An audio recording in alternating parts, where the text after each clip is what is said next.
Hey guys, it's Jan Sharte and I'm back again with another video. So in today's video, I'm going to be talking about pretty much releasing new arrivals and being able to make sales without sending emails and text messages and running ads and things of that nature. So if you are interested, stay tuned. Alright, so I'm going to sum this video up at the beginning and then we'll round it out with some more detailed information. So today I am at the office. It's Sunday. I released new arrivals today at about 10 a.m. I actually just surpassed 12,000 orders on Shopify. I'm at 12,001, which is amazing. So today has been a very great sales day and I have not sent out a single text message, email, no push notification from my app, nothing. All I did was release the new arrivals. So the key thing that you want to know about being able to release new merchandise and make sales without doing all that other work is that there needs to be an audience of people that are waiting for the merchandise you're getting ready to release. So always think about it from the standpoint of, did I do enough work to get my audience interested or excited enough, or to create enough anticipation that I don't have to overextend in the marketing area. So I'm only making this video because I know that not everybody is good at marketing. Not everybody is great at reels. Not everybody is great at, content creation, all those things. But as long as you can pump out enough quality content, and by quality I mean like it's just good. It doesn't have to be fantastic. It needs to be good. It needs to look good. It needs to, be good lighting, a great setting, not messy in the background, things like that. And people need to just be able to clearly see what it is that's being sold. So even if it's just on a plain white background, like I take a lot of my pictures, or in the past I took a lot of my pictures on just this plain plain white wall. Even if it's on just a plain white wall, people need to just be able to see the merchandise. And when it comes to videos and reels and stuff like that, you do not have to overcomplicate it. It can be, a slideshow. Slideshows are simply pictures put together, with some music in the background, and it slides and it counts as a video. You can run that as a reel. So leading up to the release of your new arrivals, you need to have pumped out enough content to get your audience interested in the first place. So I spent the last few days taking photos, creating content, and just posting it. I posted it a lot on my stories. I always do behind the scenes of when I do my photo shoots and things like that. So they always already have some type of idea of what's to come. Like visually they have seen it, and typically what happens is people start to ask, hey, when's that going to be released, or I don't see that thing on the website, things like that. And at that moment I can say, oh, it's going to get released next week, or whatever the case may be, and then I can give them a call to action. So typically my call to action would be sign up for my email list, sign up for my text list, download our app, things like that. But in this case, if you're not familiar, not comfortable with email marketing or text marketing or things like that just yet, your call to action can simply be turn on your post notifications. So if you know that when you release new arrivals, you're going to be pumping out content on the day that you release new arrivals, which you should do. On the days that you release new arrivals, you should be way more active on those days than you are on any other day. But if you know that you're going to be pumping out a lot of content when you do release those new arrivals, you want to make sure that as many people as possible have their post notifications turned on. So today I actually released, I forget how many products I released today. I have no idea.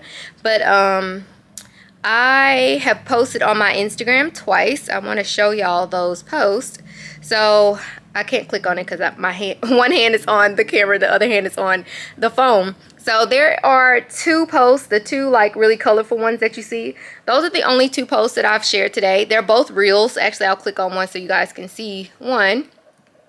So this is one. So remember I mentioned you don't have to overcomplicate your reels. This is literally me just hanging all that merchandise up on a rack.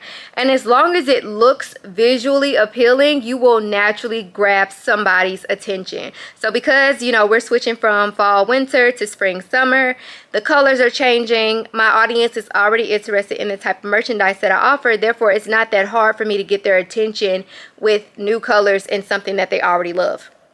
So that was the first reel. The second reel is this one. Oops. And sorry, I'm not playing the sound, but this is the second reel. So I'm literally just throwing sweatpants on the ground, and then I did just like a quick video of all of the colors that we have on the floor. That is literally it. So I would consider myself to be a creative individual, but I also am lazy. I will not lie to you and tell you that I always have energy. I'm super lazy. So I'm 9 times out of 10 going to take the easy route. And pictures and quick videos like that and those time-lapse videos and stuff, those are like the quickest way to create content.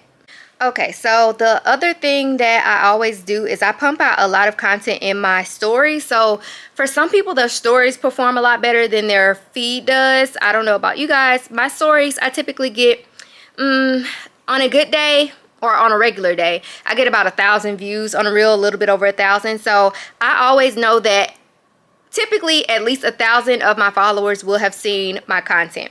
So I always share a bunch of sneak peeks of what's to come. So I'm gonna just scroll backwards so you guys can see. So I shared a picture of some of the sweatpants that are coming. I always put like, oopsies, I always put a little question box in the corner and ask, what color are you interested in, or what colors are you grabbing? So that way there's some interaction and there's some engagement that's happening. And it also helps me to know like, what colors are y'all interested in, so I can know what colors to post more about. What colors, you guys will let me know what colors to create a sense of urgency around. So if I know that 50 people are interested in one color and I only have 35, well, now I can use that to my advantage and be like, we only have 35 of this pair of sweatpants or this color, and 50 of y'all said y'all are interested. So you better be the first person, on the site to grab it or whatever.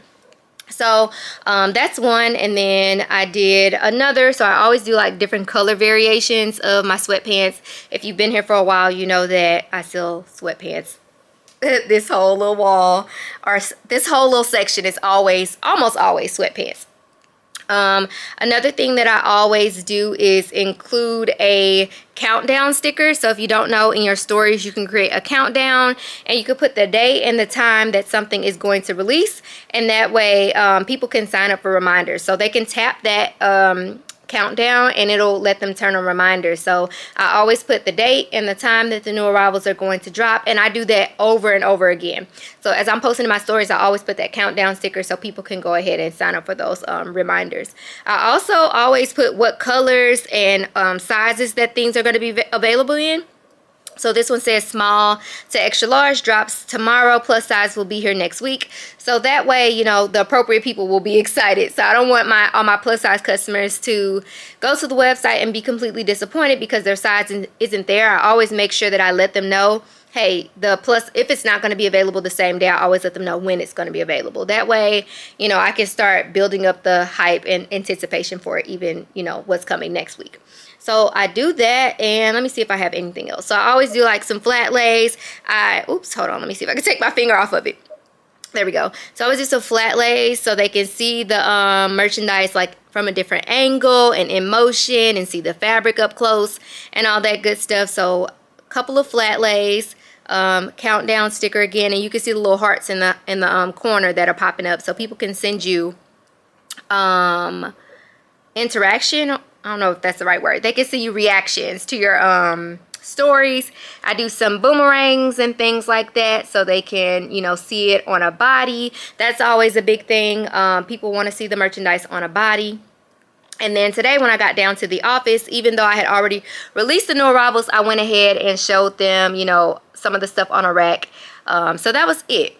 So reels, stories, time lapses, lots of flat lays, anything that moves is going to be very, very helpful. Always give them the appropriate calls to action. Tell them exactly what you want them to do. Tell them where to sign up. Tell them where they can get reminders, all of that good stuff. Now again, this video was simply to give you tips as it relates to marketing without email and text.